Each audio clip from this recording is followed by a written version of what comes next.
Greetings again from the Center for Contemporary Mysticism. My name is Joe Irwin, and I'm coming to you from my own backyard on an absolutely gorgeous day.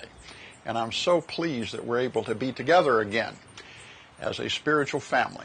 You know, I think it's important during these difficult times that we do affirm our spiritual family and do as much as we can to be together. We've all experienced such a wide range of emotions. I know I have, from anger and sadness and almost disgust at the things I've seen playing out before me, along with feelings of hope that possibly we might have reached a time when the world is ready to change. It might be a tipping point that we can hope for and work together on to build a better world. So it's important that we maintain our spiritual groundings. We may feel called to do a variety of things to make the world better in a physical sense. We may wish to speak our voice or write a letter or join a protest, and that's important. But it's also very important that we maintain our spiritual grounding. You know, at our last meeting, the Reverend Cliff Cutler shared with us some ways in which mystics and the mystical voice is heard during a time of pandemic and plagues and things that come along. He even cited a number of mystics from the 14th century. He called it an uprising of mystics during that difficult time when a significant portion of Europe died during these plagues. And I think he's suggesting that also in this difficult time there may be mystical voices that speak to us, and we can listen and find hope and guidance in the time ahead.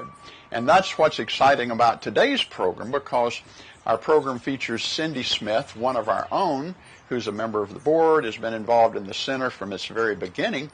And Cyndi is a person who's had a lot of gifts in the way of being an empath and a psychic, and is able to receive some messages and some guidance that maybe don't come to the rest of us quite as easily. And she's agreed to talk with us and share some of the messages and guidance she's received recently about the time in which we are living. So we're very honored to have Cyndi with us today for our conversation. So at this time, I will turn it over to Patricia, ask her to welcome Cyndi, and look forward to hearing what Cyndi has to share. Patricia. Well, thank you, Cyndi, for being with me today to talk about what you're here to share with our listeners. And some people are probably aware that you've been on the board of the Center for Contemporary Mysticism for quite a while, and maybe some of the people have seen the talk that you gave there some while back, where you talked about your experiences as a psychic and being guided, and we're going to get into that a little bit more. But maybe for the benefit of those who don't know anything about your background with this, maybe you could share a little bit about it. Sure, I'd be delighted, and thank you for inviting me for today. I was born with most of my gifts, and I've been guided throughout my life by different guides and angels. They've helped me, guided me, given me information not only for myself but for others, and I've used that through readings and to help wherever I can throughout my life. So I feel a very blessed and honored life to be able to carry that information forward for people. And what was that like for you as a young person, having these gifts that are not common? I mean, not everybody has this. What was that like for you? At times it was a little difficult, because I realized that not everybody understood what I understood, and I was told to kind of keep quiet with it for a while till I was old enough to be able to understand it better and handle it. And I was very fortunate to grow up in a wonderful, loving family, but I was kind of told that they wouldn't know what to do with it. So when I got older and was able to do more research and kind of understand it better myself, that's when I kind of really started to explore and understand, what I had. And they helped me, as I said, throughout my life, to seek and to really try and understand all that was given to me. So you continued to receive guidance, but were advised to just more or less keep it to yourself as a young person? Yeah, as a young child, yes. Yeah. So you were encouraged to stay in the closet for now, essentially, right? I was kind of told Yeah. to keep it to myself. Yes. Wow. Yeah. But there have been times when you've received information that has been very clearly intended for someone, and Yes. you've been asked to deliver that information. Yes. Right. And that's happened throughout my life. I've been given very clear information for other people, and I always knew that timing was part of that. So when I received information, I tried very quickly to deliver it because there was always a timing piece involved with it, and that became important. And as it became kind of more second nature to be able to get and receive and deliver, it just flowed easier for me. And so it was practice. It was to continually practice and understand, and that's what it's about. You know, I became a messenger for many.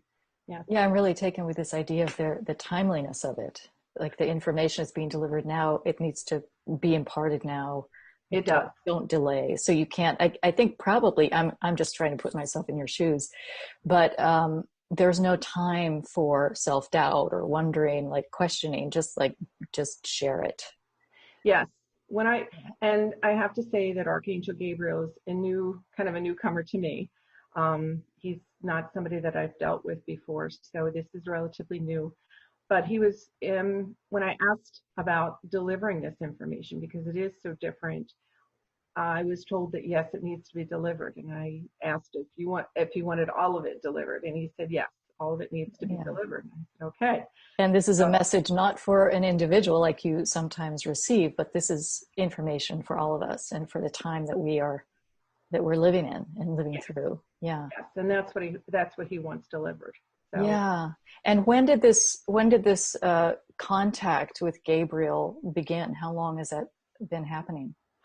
It's happened. It started, I would say, the beginning of the year. I was very clear of this year that I knew he was with me. As I said, I've had many other guides and angels, but Gabriel is new on the block for me.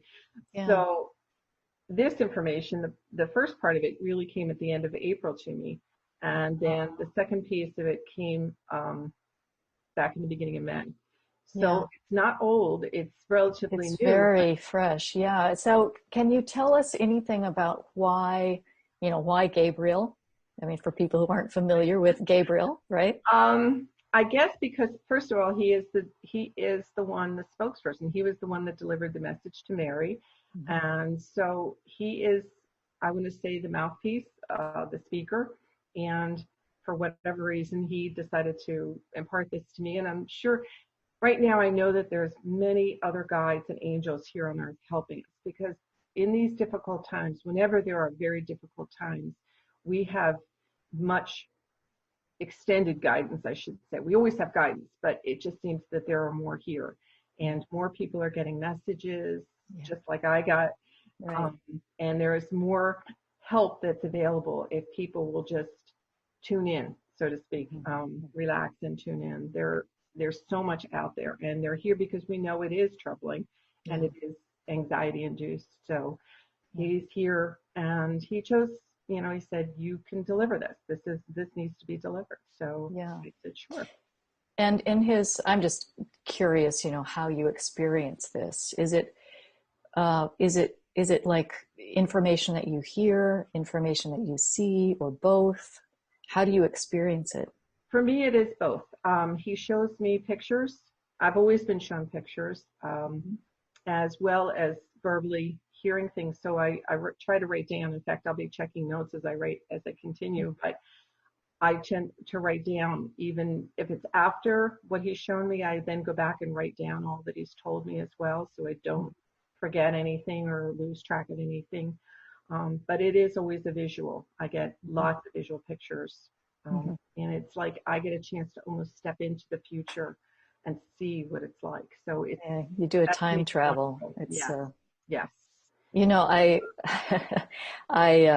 I'm a Star Trek fan, and Vulcans, the species of Vulcans on Star Trek, have this capacity to do what they call a mind meld, where they can, join their minds with another mind. Yes. So the two minds are joined, and they can understand and experience the same thing.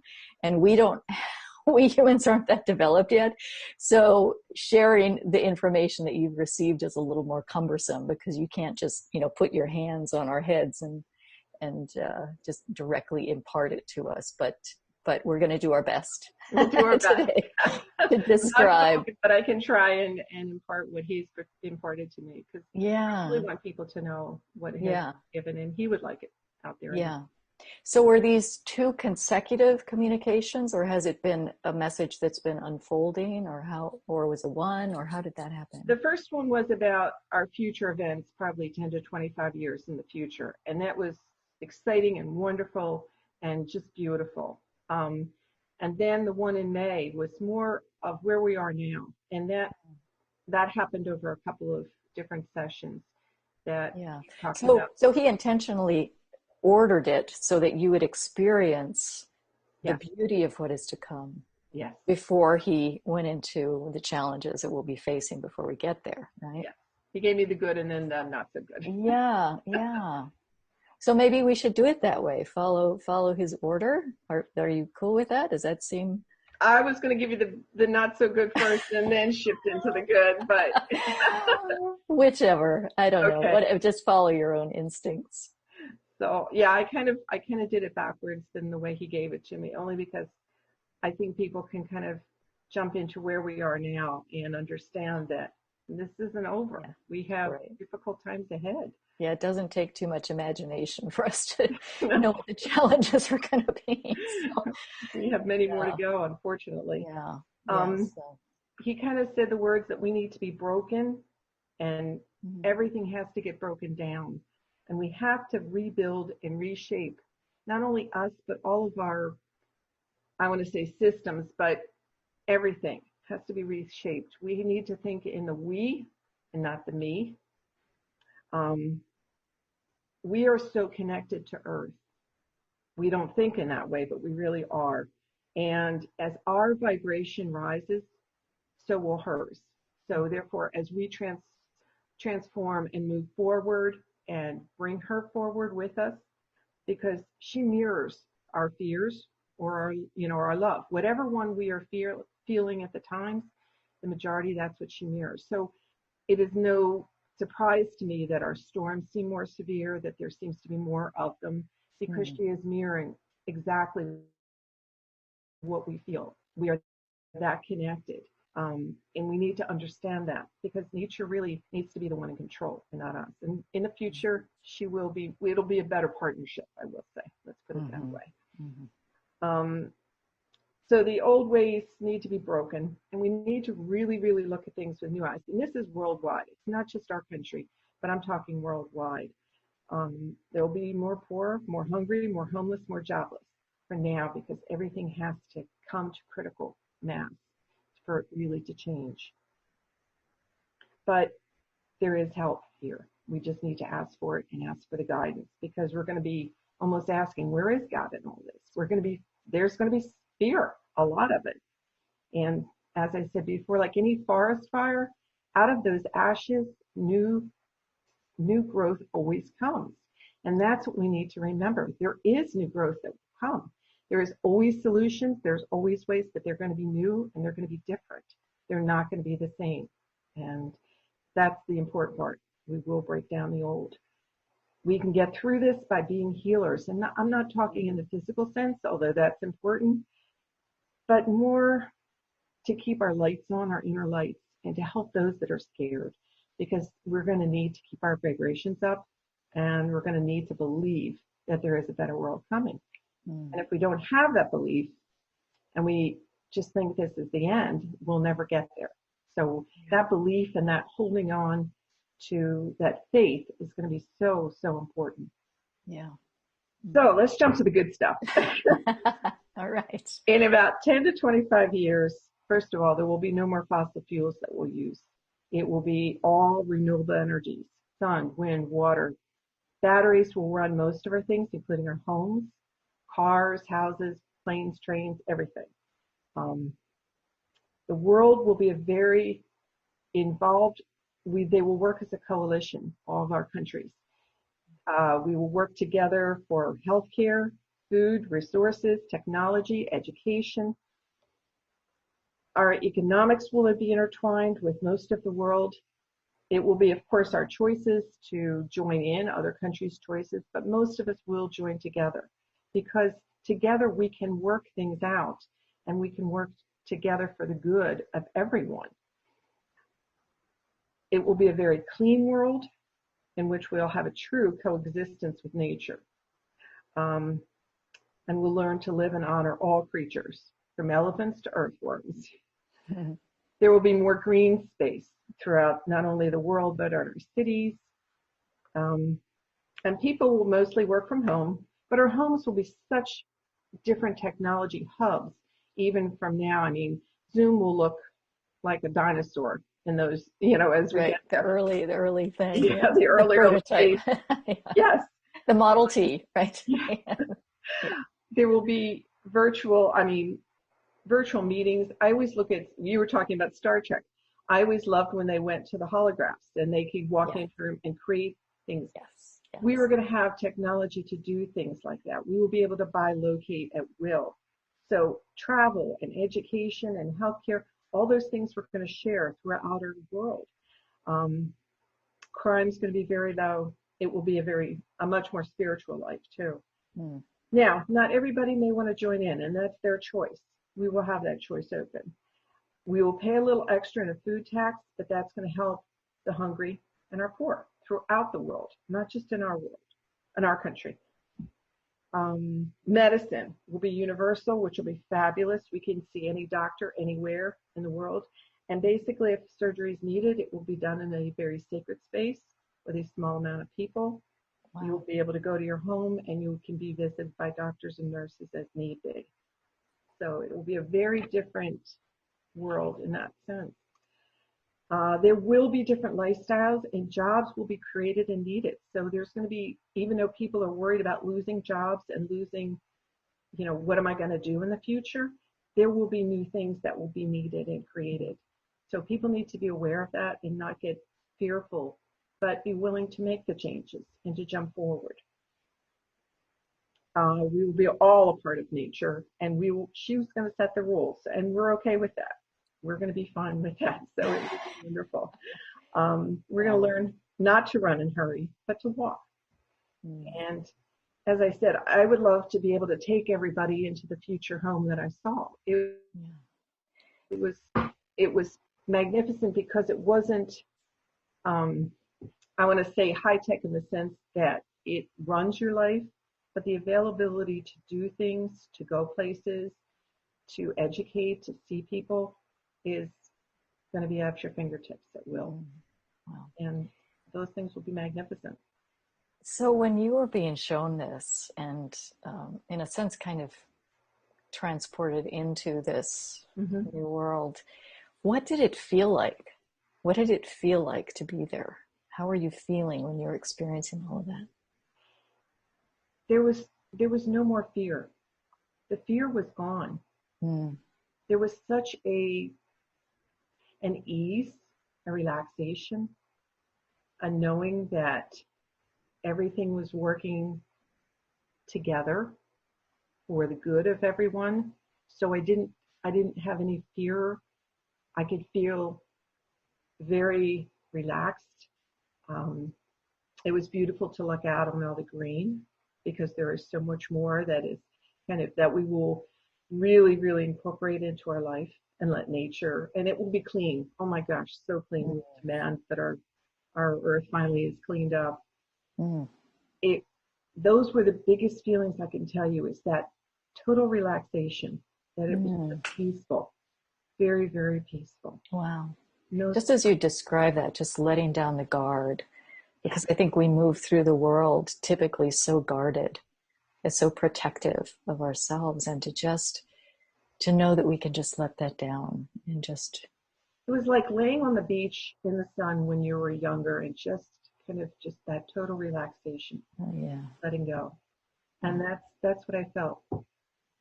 And nobody hurried. We didn't have to run someplace or be at a certain meeting at a certain time. It was very. When you say that, Cyndi, I'm just in that moment, I'm recognizing how much of that activity, the undercurrent is fear. Like we're afraid of being late. It is. fearing, like this, there's this undercurrent of very subtle fear that I think drives a lot of what we do. And so as you're describing, just like all of that falls away and we can just move through our days naturally and with a natural kind of a rhythm. Yes. It's really beautiful. I'm just letting that land in me, like at a cellular level, to feel that and to know that we now are free of all of that anxiety and the stuff that accompanies us so much of our days. Yeah, it seems to run most of our days, and all that just falls by the wayside. We don't have that anymore. It's just so much more relaxed. Yeah, and I think for me, as I kind of tune in, to know that you are living in a world that is looking out for you, in a global network of life, a planetary network of life where everybody is included and cared for. That in itself, I think, dissipates so much of the fear, because I think a lot of it is, our fear is, we think we're on our own and we have to make it on our own, and just to know that we are accompanied and supported it's a beautiful thing.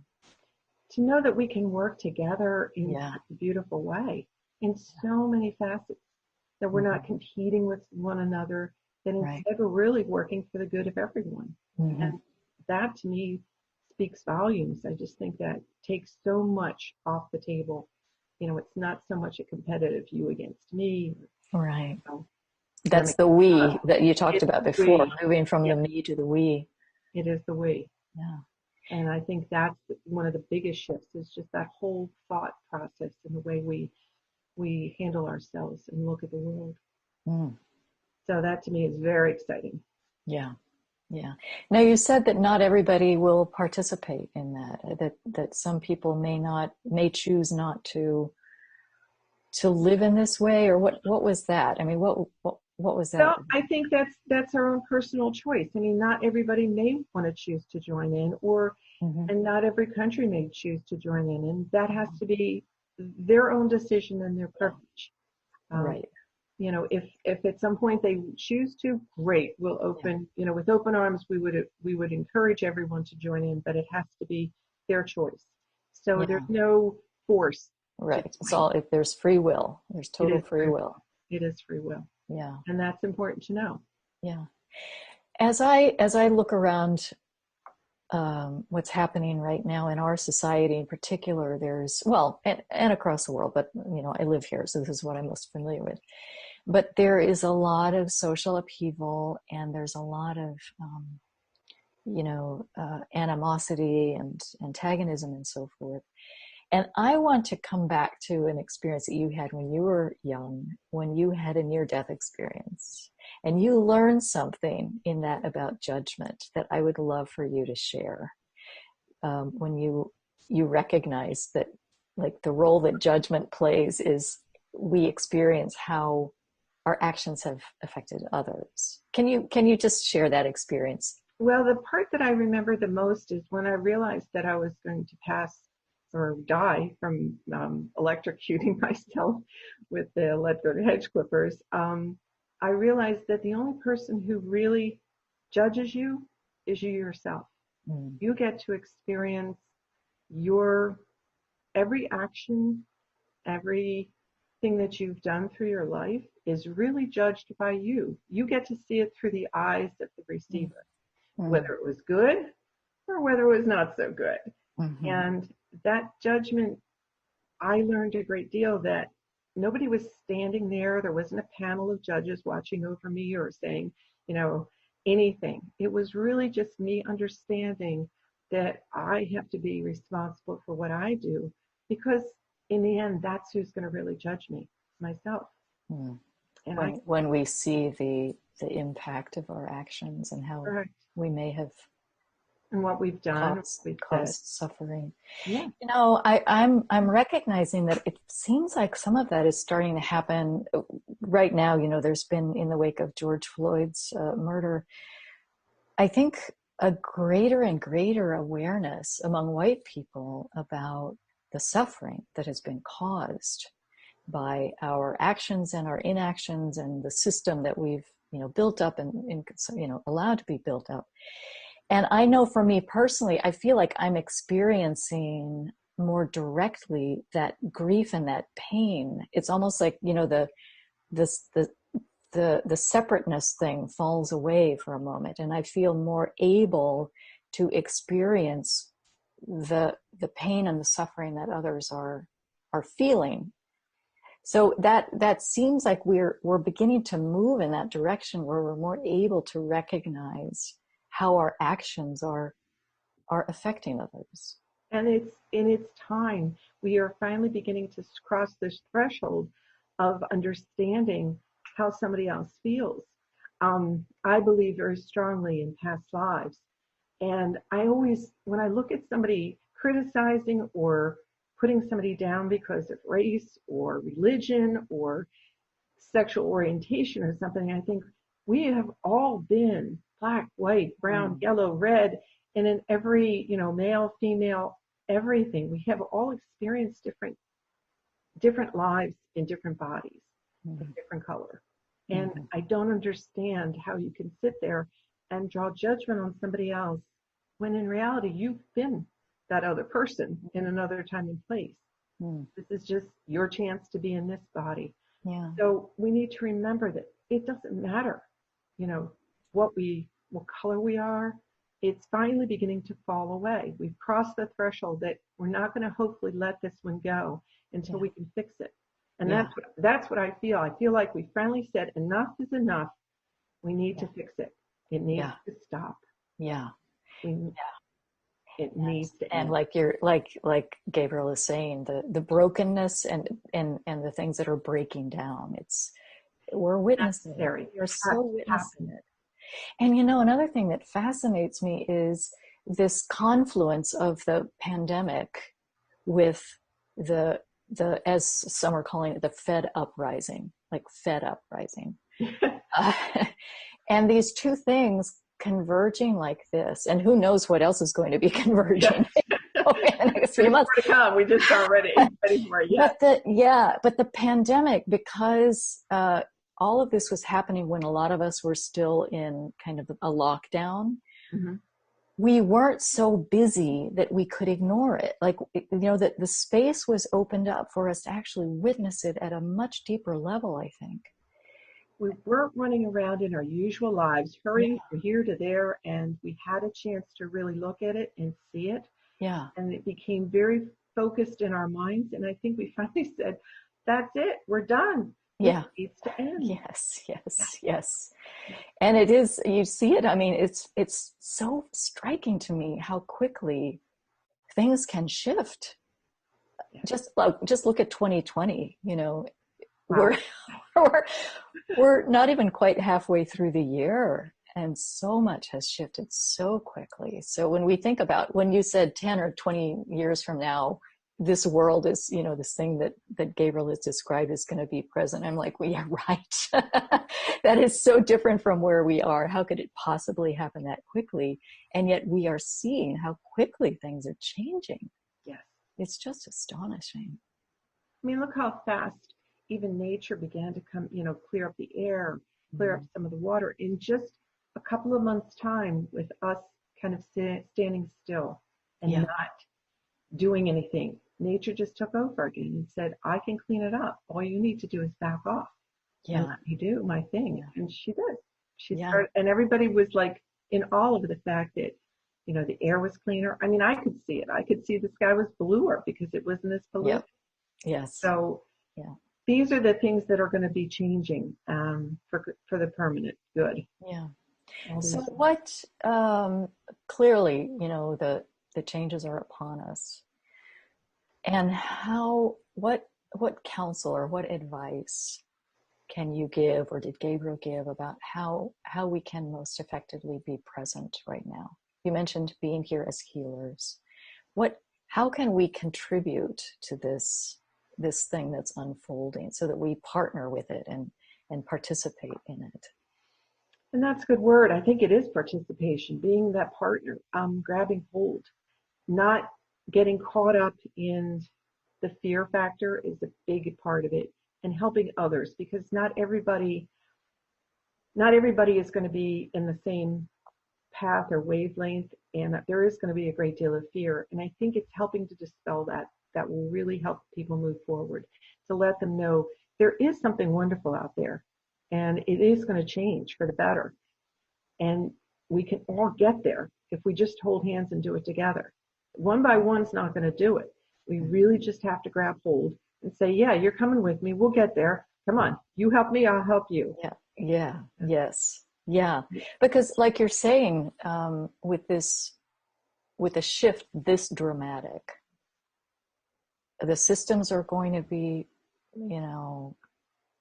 totally changed, breaking down. People are going to be caught in that. Yes. Their livelihoods and all of that. And a question that I'm holding is, how can we, in the meantime, alleviate the suffering of those who are kind of caught in the middle of the storm too, And that is going to be a hard question to answer, because there's going to be a lot that are going to be caught in that. There is going to be a lot who are without jobs, and change always is difficult for most people. It's fearful. It's scary. Yeah. We don't know what's around the corner next. And I think that's the part that we're going to have to hold on to and say, yes, I get it. You're scared, but hold on. Just stay with us. Hold on. There is something better. And it may mean you need to change, but that change will be for the better of everybody, you included. And not to lose, I guess, basically not to lose hope, to keep that light going, and hold it for others when they lose hope. Yes. And to stand in that new world that Gabriel has shown, to stand in that and let it embody our bodies, let it embody our imaginations. Yeah. I had a question and it just flew out of my mind. So there you go. Yeah, no, it's gone. So it was like helping orient people. I think of, like, if you're hiking in a park or something where you come upon a map, or in a shopping mall, there are these maps and this little thing that says, you are here. You are here. And I think that's what Gabriel and all these guys are trying to do for us, is tell us, you are here. This is the bigger picture. Just understand that there's a bigger picture, even though, you're in the middle of all of this turmoil right now. Yes. Hold on. We're getting there. Yeah. We have something we have to go through, but yes, you will find your way out of this. Yeah. We'll get through it. It's beautiful. Well, before we sign off, I wonder if we could just maybe invite the viewers into this experience at a little deeper level. And maybe we can all close our eyes and you can just describe to us in the present tense, in the present tense, what it is you are seeing in that world, so that we kind of take it in as an immediate experience. Would you get up for that? Sure. All right, let's do it. I'm going to close my eyes. I invite everybody else to do the same. Okay. So Gabriel was kind enough to take me into the future, into a home that is run by batteries. So it's a very quiet, first of all, environment. There's no sound of any kind of motors running. It's surrounded by beautiful nature, trees and flowers, our gardens.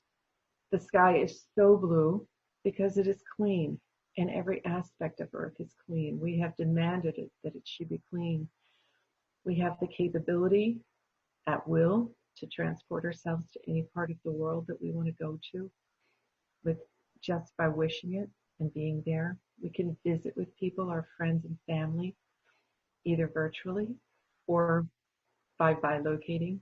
So those choices are ours as well. Our houses are so inviting, and most importantly, we are relaxed. If we have to have a meeting with somebody, it is in a relaxed atmosphere because you don't leave your home. You are sitting in the comfort of your own home, talking with somebody as a friend. So there's no high pressure meetings. the world really does work together as one. And that's the beauty of the way it will work together. It's not just for the good of one country or another, but for the good of all. And we care about how that will turn out. So those are our decision makers. They're big, they're universal. They're not just petty and small. There is no inner fighting. And it's nice to know that there really isn't any crime. So therefore, our law enforcement is very, very small because it's not needed. And how delightful is that? Music permeates. We can go to any concert that's given throughout the world at any time. If you want to educate, you can attend any class you wish to, anywhere. And that's lovely as well. So it's so nice to know that our needs will be met. Our food will be clean. We will demand only wholesome food. Nothing with any kind of additives. Everything that we put into our body and all the air that we breathe will be clean. And that will be something that our farmers will do throughout the world for us as well, is maintain very high standards for everything that we intake. It's a utopia that we're headed into.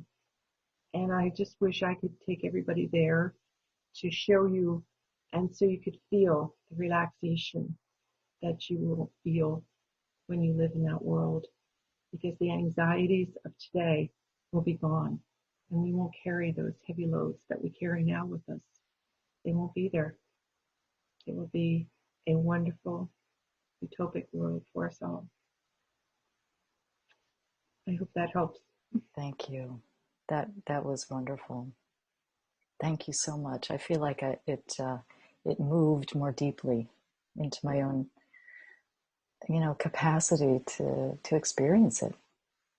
And maybe, those of us who are watching this video can return to that vision when we get maybe caught up in the anxiety and the fear of what's happening, just to come back again and again to that vision and help it anchor itself in our own understandings in our own lives. And then of course, knowing that that's where we're headed, we can be present in these times as advocates for those changes.